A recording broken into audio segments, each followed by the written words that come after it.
Para saudara dan saudari yang Tuhan cintai, selamat pagi dan selamat bertemu lagi dalam renungan harian dari Paroki Santo Petrus dan Paulus Sargapura, edisi hari Jumat, tanggal 25 Agustus 2023, dalam masa biasa yang ke-20.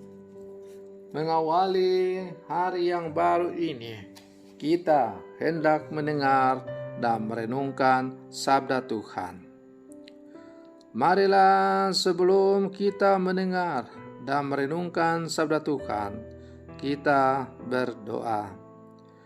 Dalam nama Bapa dan Putra dan Roh Kudus. Amin. Allah Bapa, sumber cinta kasih, Engkau menghendaki kami saling menaruh cinta kasih. Semoga hati kami terbuka terhadap kesulitan yang dihadapi oleh orang-orang di sekitar kami, dan perkenankanlah kami membantu mereka dengan rela dan tulus hati. Bersabdalah ya Tuhan, kami siap untuk mendengarkan. Terpujilah Engkau Bapa, Putra dan Roh Kudus, kini dan sepanjang segala masa. Amin.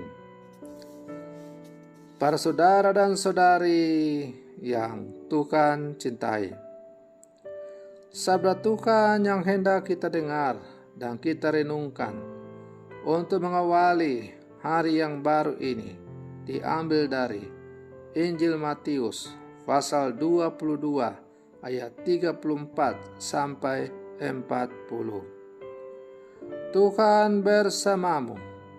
Inilah Injil suci menurut Matius. Ketika orang-orang Farisi mendengar bahwa Yesus telah membungkam orang-orang Yahudi, berkumpullah mereka. Seorang dari antaranya, seorang ahli Taurat, bertanya kepada Yesus, hendak mencobai dia. Guru, hukum manakah yang terbesar dalam hukum Taurat? Yesus menjawab, kasihilah Tuhan Allahmu dengan segenap hatimu, dengan segenap jiwamu, dan dengan segenap akal budimu. Itulah hukum yang utama dan yang pertama. Dan hukum yang kedua yang sama dengan itu ialah, kasihilah sama manusia seperti dirimu sendiri. Pada kedua hukum inilah tergantung seluruh hukum Taurat dan kitab para nabi. Demikianlah sabda Tuhan.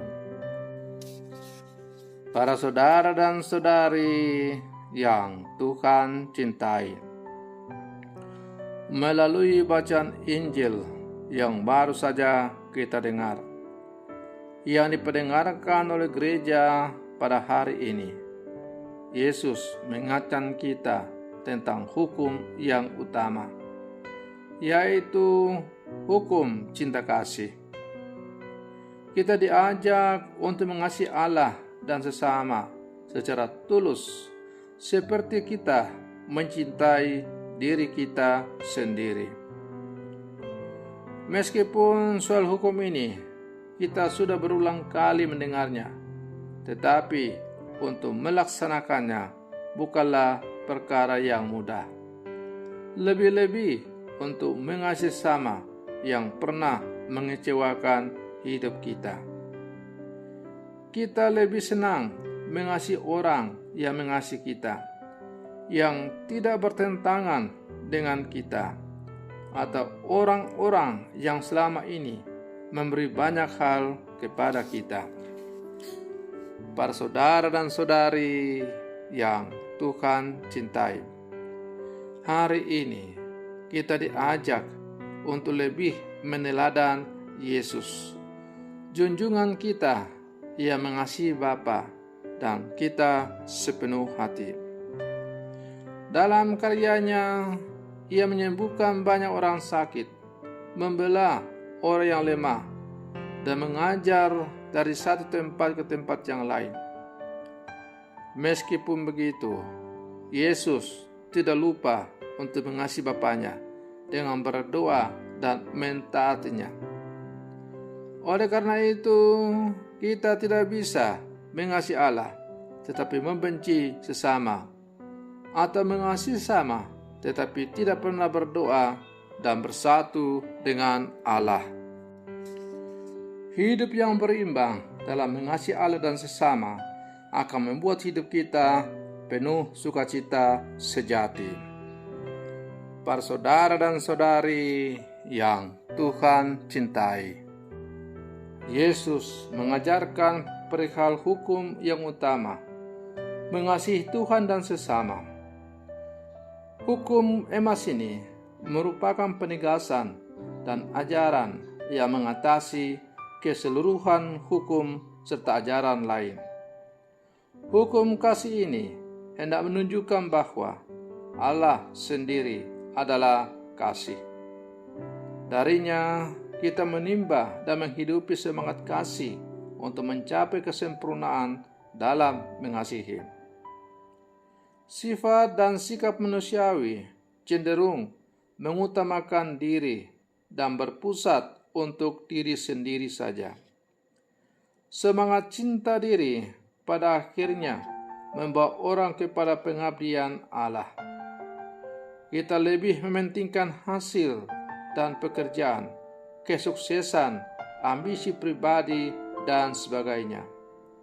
Akhirnya, doa, tindakan baik, kegiatan-kegiatan rohani hanya sekedar pelengkap dalam keseharian. Ketika relasi dengan Allah memudar, relasi dengan sesama pun mengalami kekeringan. Sikap egois mencari keuntungan dan keselamatan diri sendiri, kebencian dan balas dendam menunjukkan pudarnya kasih dan matinya cinta. Para saudara dan saudari yang Tuhan cintai, di tengah-tengah dunia yang semakin kacau ini, di mana budaya kematian semakin digemari oleh orang, lewat ujaran-ujaran kebencian, permusuhan, saling menghujat, saling memfitnah, menyebarkan berita hoax, dan sebagainya. Kita diajak untuk semakin mewujud nyatakan hukum cinta kasih dalam kehidupan kita sebagai murid-murid Yesus. Hukum kasih kepada Allah dapat diibaratkan seperti dua sisi mata uang yang berbeda tapi saling melengkapi satu sama lain. Bila mana salah satu dari sisi mata uang itu tidak ada, maka uang itu tidak laku. Maka demikian pula halnya dalam hidup kita. Kasih kepada Allah dan kasih kepada sama tidak bisa dipisah-pisahkan satu sama lain. Maka marilah para saudara dan saudari yang terkasih, sebagai murid-murid Yesus yang hidup zaman sekarang, kita terus mengumandangkan semangat kasih dalam kehidupan kita, karena Allah yang kita imani adalah sungguh Allah yang kasih. Semoga karena kasih Allah yang selalu menjiwai seluruh kehidupan kita, maka kita semakin layak disebut sebagai murid-muridnya yang sejati. Selamat pagi, Tuhan Yesus memberkati.